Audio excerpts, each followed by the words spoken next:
কি বন্ধুরা, তোমরা সবাই কেমন আছো? তো অনেক দিন পর আমি চলে এসেছি আমার একটা নতুন ভিডিও নিয়ে প্রিপোজিশনের উপরে। আজকে পার্ট 1 ভিডিও। তো চলো দেখে নিই। ফার্স্ট, প্রিপোজিশন কাকে বলি? প্রিপোজিশন কোনো নাউন বা প্রোনাউনের পূর্বে ব্যবহৃত হয়ে সেই নাউন বা প্রোনাউনের সঙ্গে বাক্যের অন্য ওয়ার্ডের সম্পর্ক বুঝিয়ে দেয়। বোঝা গেল? প্রিপোজিশনের প্রকারভেদ। প্রিপোজিশন কয় ভাগে ভাগ করি আমরা? প্রিপোজিশনকে আমরা মূলত 6 ভাগে ভাগ করি। সেগুলো কি? 1 নম্বর হচ্ছে সিম্পল প্রিপোজিশন। সিম্পল প্রিপোজিশন কোনগুলো? না, at, over, by, for, of, on, under, out, from, through, in, with. ঠিক আছে, এগুলো হচ্ছে সিম্পল প্রিপোজিশন। এরপরে আসছি ডাবল প্রিপোজিশন। সিম্পল প্রিপোজিশনের ব্যবহারগুলো পার্ট 2 ভিডিওতে তোমরা দেখতে পাবে। ডাবল প্রিপোজিশনের পরে আসছি। যখন একটি মাত্র প্রিপোজিশন দ্বারা বক্তব্য পরিষ্কার করে বোঝানো যায় না, তখন একাধিক প্রিপোজিশন ব্যবহার করতে হয়। এগুলিকে আমরা তখন কি বলি? ডাবল প্রিপোজিশন বলি। যেমন কি, he came from within the house, সে বাড়ির ভেতর থেকে এলো। আর কি উদাহরণ হতে পারে? The cat ran into the house, বিড়ালটি বাড়ির মধ্যে ছুটে গেল।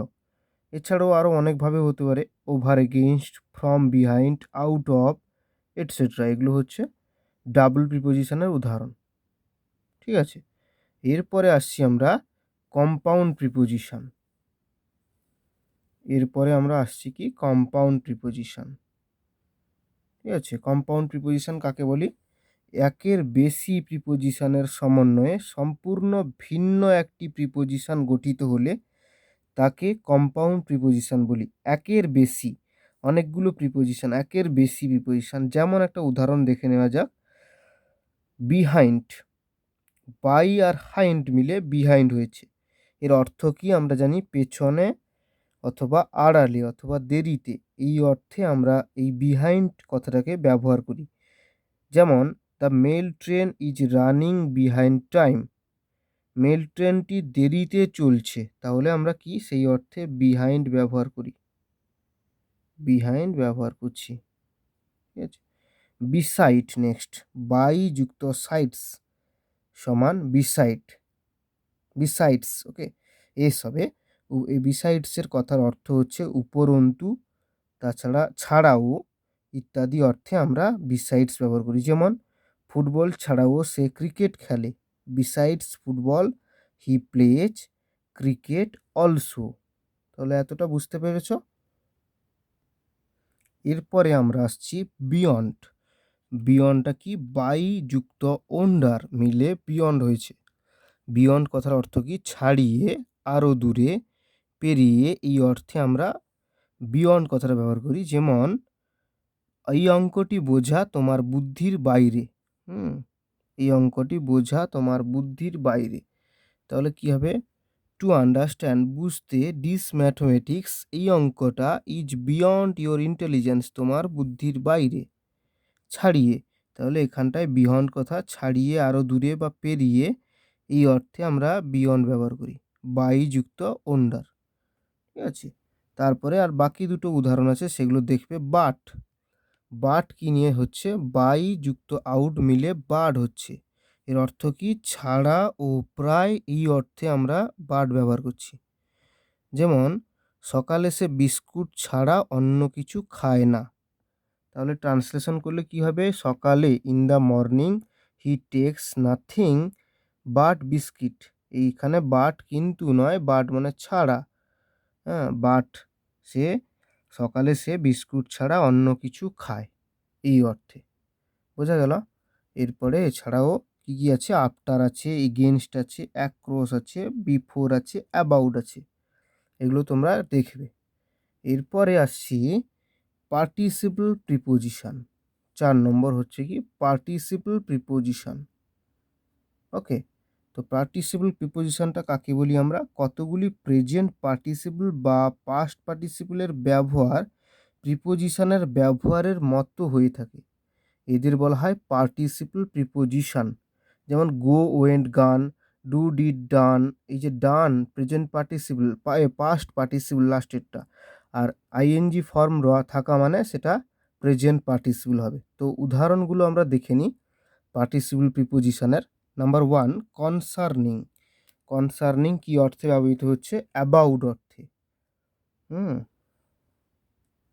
Concerning yesterday's fire I know nothing. Concerning কথার অর্থ তাহলে কি? অ্যাবাউট আমরা জানি।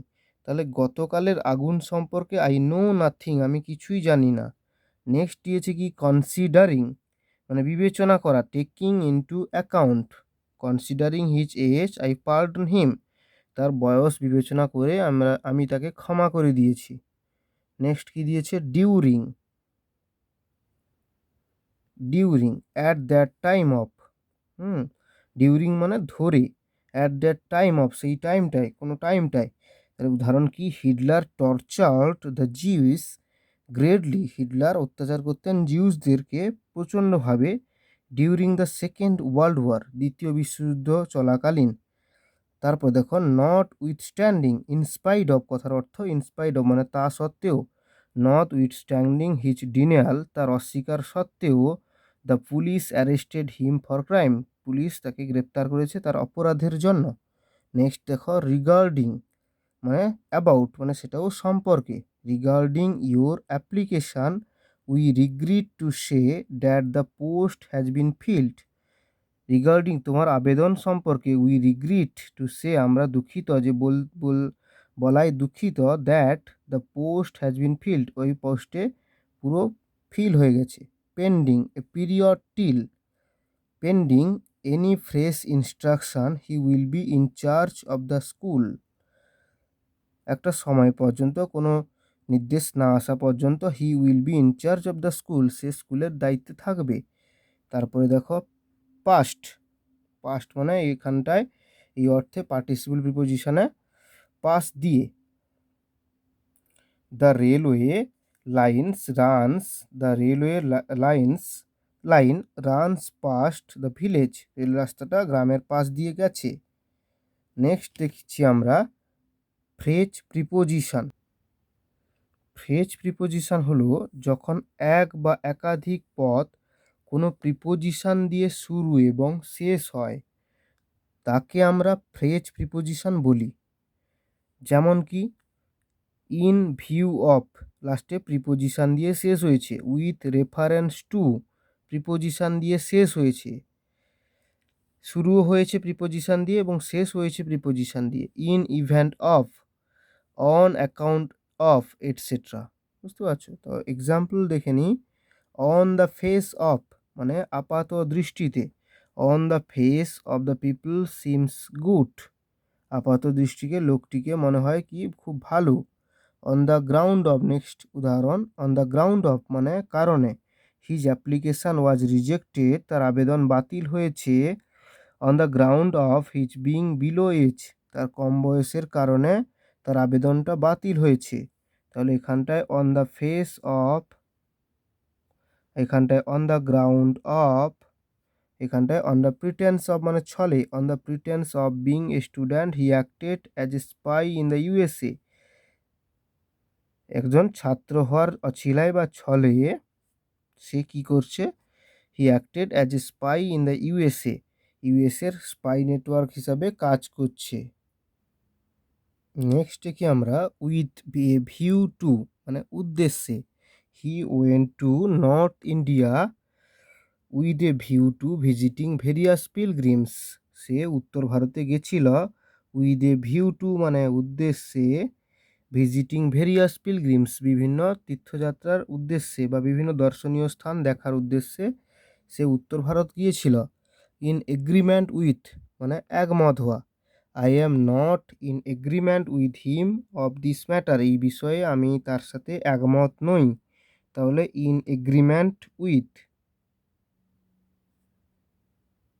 ওকে, নেক্সট হচ্ছে ইন কম্প্যারিজন উইথ মানে তুলনায়। He is a rich man in comparison with his neighbours. সে হয় ধনী ব্যক্তি in comparison with his neighbours, তার প্রতিবেশীর তুলনায় সে ধনী ব্যক্তি। নেক্সট হচ্ছে ইন ভিউ অফ, মানে বিবেচনা করে। In view of the worker strike the company declared lock out, মানে বিবেচনা করে লক আউট করে দিয়েছে কোম্পানি। ইনস্পাইট অফ মানে সত্ত্বেও। In spite of hard labour he failed in the examination. In spite of hard labour he failed in the examination, তার কঠোর পরিশ্রম সত্ত্বেও সে পরীক্ষায় ফেল হয়েছে। ইন অর্ডার টু, এই অভিপ্রায়ে যে, অর্থ we arrived early in order to buy our tickets. We arrived, আমরা পৌঁছেছি, আর্লি, খুব শুরুতে, ইন দ্য অর্ডার টু মানে এই উদ্দেশ্যে বা এই অভিপ্রায়ে, বাই আওয়ার টিকিটস আমাদের টিকিট কেনার অভিপ্রায়ে আমরা তাড়াতাড়ি পৌঁছেছি। ইন পারসুইট অফ মানে অন্বেষণে। He devoted all his energy, devoted মানে হচ্ছে উৎসর্গ করা, অল হিজ এনার্জি তার সমস্ত শক্তি, ইন পারসুইট অফ সাকসেস সাফল্য খোঁজার জন্য বা অন্বেষণে সে তার যে শক্তিটা পুরোপুরি উৎসর্গ করেছে। ইনস্টেড অফ মানে পরিবর্তে। Can you here today instead of tomorrow,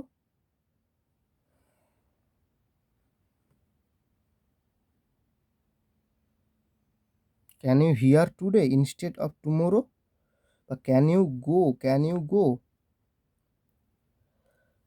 গো করতে পারো, বা can you here today instead of tomorrow, তুমি কি এখানটায় গো করো।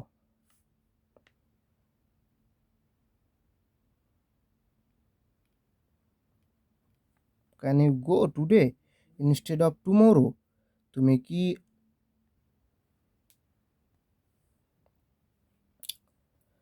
নেক্সট দেখো, তুমি কি যাবে আজকে, আগামীকালের পরিবর্তে আজকে যাবে, ইনস্টেড অফ মানে পরিবর্তে।